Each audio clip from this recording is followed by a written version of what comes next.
terperangah sambil mengatakan hasyalillah ma hadza basyar. Kaget mereka, ini bukan manusia, mustahil ini manusia, ini malaikat. Berkali-kali mereka iris tangan tanpa rasa sakit.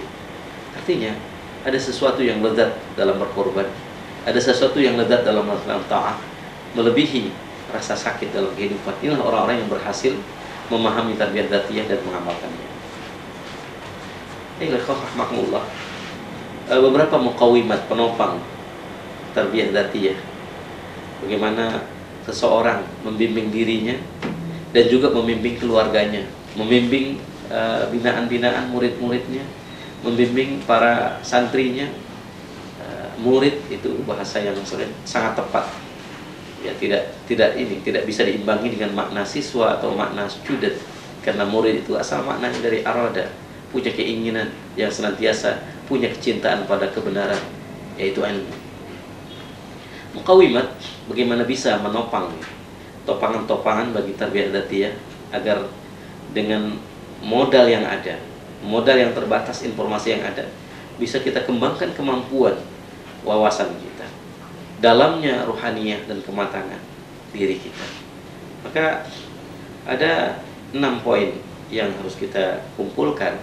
Usahakan agar materi-materi yang sudah kita terima atau yang sudah kita berikan tidak hanya menjadi onggokan catatan, tidak hanya menjadi hafalan dan kebanggaan ilmiah, tetapi menjadi pengembangan yang jauh lebih luas, lebih mendalam, melebihi modal yang sudah ada. Yang pertama, al-ikhlas wa ihdharun niyyah. Ikhlas dan selalu menghadirkan hati. Bagi kita seringkali kemandegan tarbiyah dzatiyah itu bisa diambil contoh umpama ketika orang pergi haji, atau ketika lihat orang beramal baik, bangun masjid sendiri, atau ketika orang dalam waktu sangat singkat bisa menghafal sekian ayat, sekian hadis. Melihat begitu banyak orang mengorbankan kekayaannya untuk kepentingan orang lain, menyantuni fakir miskin, menopang jalan Allah. Kita hanya punya kalimat, ya dia cukup, dia punya uang dan selesai. Tetapi bagi mereka yang ingin maju dalam tarbiyah dzatiyah, dan memang sepatutnya ada, bahkan pun Imam An-Nawawi dalam kitab Riyadhus Shalihin meletakkan bab pertamanya adalah bab al-ikhlas wa ihdharun niyyah, bab ikhlas dan menghadirkan hati. Nah, ikhlas jelas ketika motivasi beramal selalu lillahi ta'ala. Ihdharun niyyah artinya tidak menyia-nyiakan amal itu sekedar bekerja. Ada orang bekerja karena naluri, ada orang bekerja karena kebiasaan, ada orang bekerja karena memang dengan maksud dan niat yang jelas bahwa ini sesuatu yang dipersembahkannya kepada Allah dengan sadar. Ihdhar niyyah yang pertama. Tidak otomatis orang yang tidak punya uang itu tidak bisa pergi haji, dan tidak otomatis orang yang kaya raya bermiliar uangnya bisa pergi ke sana. Bisa kita lihat ada orang yang selalu menghadirkan niat dan Allah memberikan niatnya itu kabul dan ijabah. Seorang yang sangat miskin, tidak mampu apa-apa, dia berkhidmah membersihkan masjid. Suatu masa satu jamaah dari tempat yang jauh ya, bekerja di daerah situ, melihat sehari-hari bapak ini begitu rajin membersihkan masjid, membersihkannya. Dia dengan kekayaannya, dengan kantornya, usahanya, dengan mobil mewahnya, salat di sana. Dia tanya, bapak tinggal di mana, bagaimana kerjanya, seterusnya. Mereka dia bercakap. Jadi katakan, tahun ini bapak pergi haji ya. Orang itu mengatakan, dari mana saya haji? Saya nggak punya apa-apa. Tidak bapak, saya tidak tanyakan bapak itu punya uang atau tidak untuk pergi haji. Saya tanyakan bapak siap nggak, mau nggak pergi haji?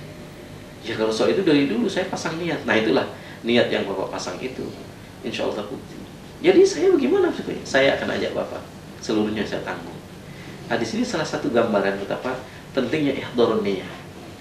Maka karenanya dalam hadis riwayat Imam Muslim, hadis beliau, Rasulullah SAW menyatakan, man mata walam yansu walam yuhaddits bihi nafsuhu mata ala syu'abatin minan nifaq. Barang siapa yang mati belum pernah bertempur ghazwah dan belum pernah terlintas pikirannya untuk siap bertempur membela dinullah, berperang untuk membela agama Allah, syiar Allah, dia mati di atas salah satu cabang kemunafikan. Mengapa? Kalau berkata nggak bisa, kalau berbuat tidak. Kenapa? Niat saja yang tidak perlu banyak modal. tidak mau. Ini yang ikhlas dan ihdharun niyah. Wa ma umiru illa liya'budullaha mukhlishina lahuddin. Keikhlasan. Yang kedua, al-istima' wa ittiba'il ahsan. Mau mendengar firman dan mengikuti yang terbaiknya. Semua firman baik. Tapi ada momen-momen tertentu bisa tepat penggunaannya itu. Ada momen-momen tidak tepat. Kalau kita gunakan ayat subhanallah sedekah, hadis tentang sedekah dengan subhanallah, ucapan la ilaha illallah, Allahu akbar, sedekah, tersenyum sedekah, bersenang-senang mengisi sedekah. Kita berikan hadis ini kepada orang kaya raya yang bakhil, maka ini bukan tepat. Ayatnya benar, hadisnya benar, tetapi ketika sampai jatuhnya tidak benar, efeknya juga tidak benar. Maka al-ahsan, mendengar firman, mendengar pesan kebenaran dan mengikuti yang terbaiknya. Alladzina yastami'una al-qawla fayattabi'una ahsana, dalam surat 29 ayat 18. Kemudian yang ketiga, al-mawqifus sawi ma'a mawqifur rusul. Mempunyai posisi yang sama dengan posisi dan sikap para rasul. Banyak orang mendengar kisah para rasul. Kisah para rasul hanya satu saja, tidak ada duanya. Buah dari mendengar, mengkaji kisah perjalanan hidup dan perjuangan para rasul hanya satu kesimpulan, yaitu keteguhan hati di jalan Allah. Tidak ada yang lainnya, karena Allah yang menjamin. Wa kullan naqussu 'alaika min amba'ir rusuli ma nuthabbitu bihi fu'adak. Dan masing-masing kami kisahkan padamu di antara berita besar para nabi, yang semua itu berfungsi sebagai nuthabbit, untuk kami teguhkan hatimu. Kesimpulannya dari penggalan kalimat ini, pada bagian pertama ada pengisahan sebagai mukaddimah, premisnya. Kemudian ada konklusi, kesimpulan apa? Nuthabbitu bihi fu'adak. Setiap ada kisah para rasul yang dikisahkan mestilah melahirkan keteguhan. Ada seorang bertanya, iya kita mendapatkan kisah itu, mengapa kita juga mudah lupa? Kenapa kita mudah abai?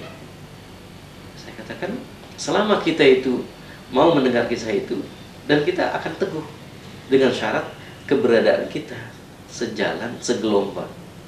Kalau ada di sebuah channel radio atau channel televisi, siaran orang membaca Al-Quran di radio, tiba-tiba di radio itu terdengar suara gamelan atau suara rock, musik rock, dangdut atau rap dan sebagainya.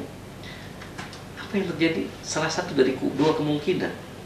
Pertama, kita sudah merubah gelombang itu, tidak sama dengan gelombang di sender pengirimnya. Yang kedua, gelombang masih, tetapi ada gelombang lain yang lebih besar. Yang pertama, kita simpangkan ajaran ini. Yang kedua, kita ikuti hawa nafsu. Ada yang lebih besar dari jalan Allah. Nah, kesesatan timbulnya mulai dari dua. Orang-orang jahil itu sesat karena bodoh. Itu gelombangnya tidak sejalan. Tidak sejalan. Karena dia mengikuti jalan yang salah, karena tidak punya ilmu. Tetapi orang yang alim, ulama, bisa sesat. Bukan karena tidak tahu, tapi karena syahwat. Maka dua pintu itu menuju kesesatan adalah asyubhah wasyahawat. Asyubhah artinya kesamaran karena jahil, kesamaran karena rancu, ilmunya tidak kokoh. Yang kedua, kalau ulama bisa sesat bukan karena dia tidak tahu, tapi syahwat yang diperturunkan. Nah, di sini kita lihat bagaimana mengikuti yang terbaik dari konsep yang ada. Yang ketiga, yang terkait yang ketiga, yaitu berkedudukan, bersikap satu gelombang. Selama kita segelombang dengan para rasul, tidak akan melenceng. Dan pastilah setiap membaca kisah rasul itu, pasti kita akan kokoh pendirian kita. Kalau tidak ada kekokohan, ada sesuatu yang koslet, ada sesuatu yang salah. Mungkin kita bergeser dari kesetiaan mengikuti ajaran para rasul, atau ada gelombang yang lebih kuat yang menarik kita dari situ. Kemudian yang keempat, as-sabr was-sabat wa quwwatut tahammul. Sabar, teguh, dan daya dukung yang kokoh. Yang di sini saya kuat berdaya banting, tahan bantingan. Kuwatut tahammul artinya kuat memikul beban. Kita perhatikan di sini betapa kepemimpinan yang Allah berikan itu tidak begitu saja terjadi. Baik di dalam surah 21 Al-Anbiya ayat 73 atau surah As-Sajdah, surah